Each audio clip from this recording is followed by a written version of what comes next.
लोग के आशीर्वाद से वो गाना बड़ी वायरल होता है। अरे की भैलू पियाबा के घरे जाके गो कि राजा जी के तू रला हो दहिया हमर पिया जी के तू रला हो दहिया अरे उठे लाला हरिया पोरे पो अरे पिया जी के तू रला आज आप लोग भी आ जाइए। हाँ आप लोग आ जाइए आज कबल देखा तो मोबाइल में वीडियो बनाओ एगो बड़ा बढ़िया गीत ने भी रिलीज भेल भैया एक लाख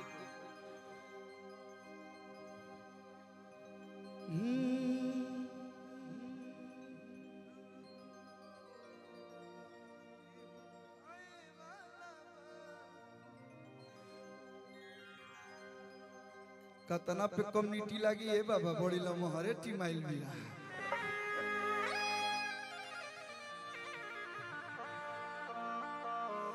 कि राउर धन नहीं ये राजा केहू खाए वाला बा ए बाबा कहीं ना मैं धन लिख दी कि राउर धन नहीं ये राजा केहू खाए वाला बा। देखी भोजपुरी मतलब भाव भाव आ गई तो समझी कि मैं आ गई। आई पीयूषो मिश्रा आइल बने का हो बक्सर से। जी जी स्वागत है आपका।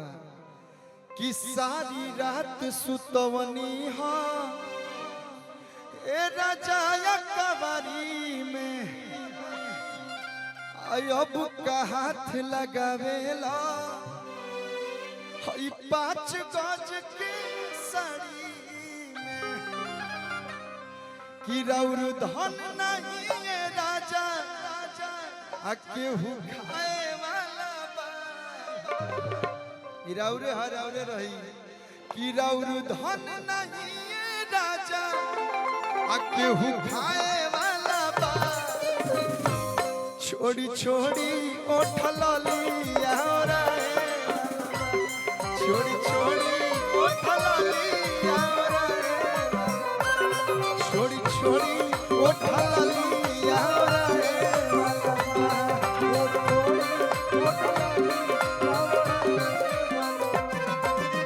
सारी रात सुतवनी हा ए राजा कवारी में अरे अब का हाथ लगावेला 5 गज के साड़ी में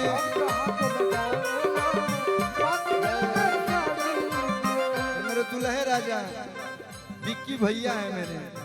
एक बार जोरदार ताली बजा के आशीर्वाद दे दीजिए। और डिजिटल किंग के साथ साथ कंपनी मलिकार के साथ साथ जो आपने 2 साल 3 सालों से समाज सेवा का काम करने का काम किया है वो काबिल तारीफ है। 1 मिनट का फुर्सत हम लोग के लिए नहीं रहता है और आप अपने जनता के लिए पूरा टाइम निकालते हैं। लेकिन वो सब बातें आज कहने की कोई बात नहीं, वो दूसरे दिन आएंगे कहने। लेकिन आपकी शादी की ढेरों सारी शुभकामनाएं। रह दे भाई रह दे।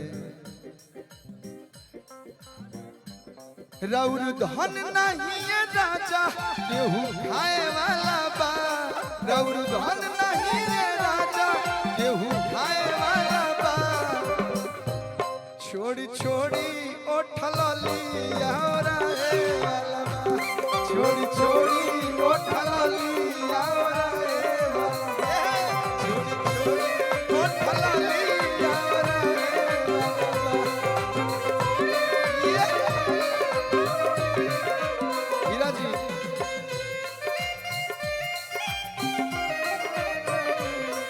एगो होता है पिछड़ा से चुप राजा जी लगाई दे ही चलिया के हूँ राजा जी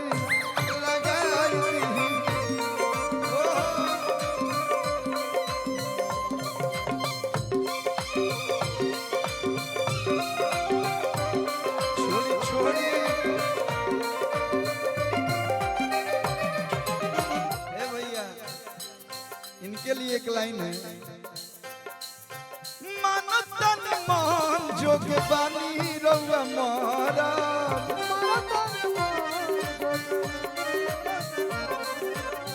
रोज रोज काहे दिल कमर में दर्द।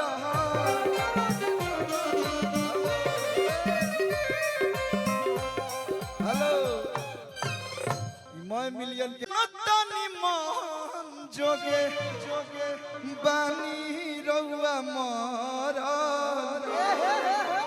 तो रोज रोज काहे दिल कमर में दर्द, रोज रोज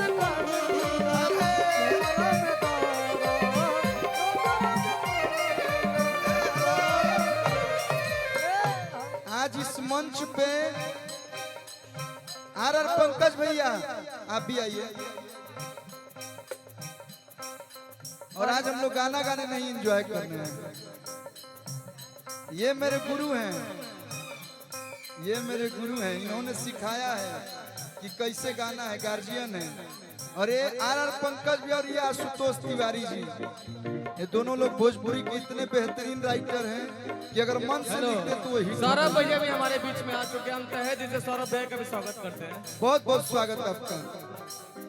मानतन मोहन जोग बानी रउआ मारा, करिश्मा कक्कर जी भी हमारे बीच आ चुके हैं। करिश्मा कक्कर जी का भी हम तहे दिल से स्वागत रोज करते हैं। रोज काहे दिल कमर में दर्द,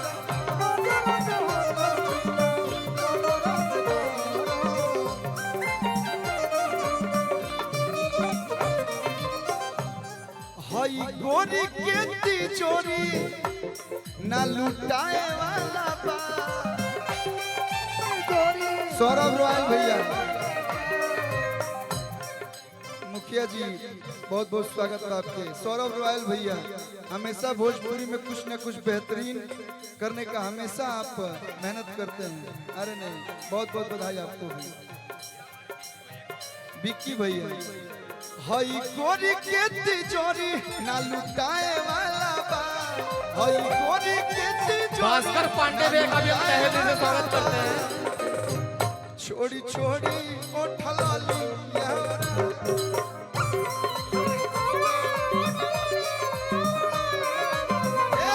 छोड़ी छोड़ी उठला लिया, छोड़ी छोड़ी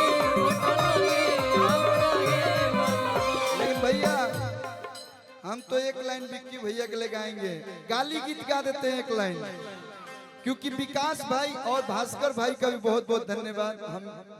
हम लोग बनारस में नहीं मिले, लेकिन यहाँ पे जब से आए हैं तब से आप दो पैर भगवान दिए, लेकिन हमने के भोजपुर कल एक पैर पे आप खड़ा होकर सभी का स्वागत अभिनंदन कर रहे हैं। आपको बहुत बहुत धन्यवाद भैया। हाँ माइक दीजिए भैया को। जितने लोग स्टेज पे हैं जो कलाकार नहीं है प्लीज नीचे चले जाएं। हम किसी को अगर बोल के उतारेंगे ठीक नहीं रहेगा।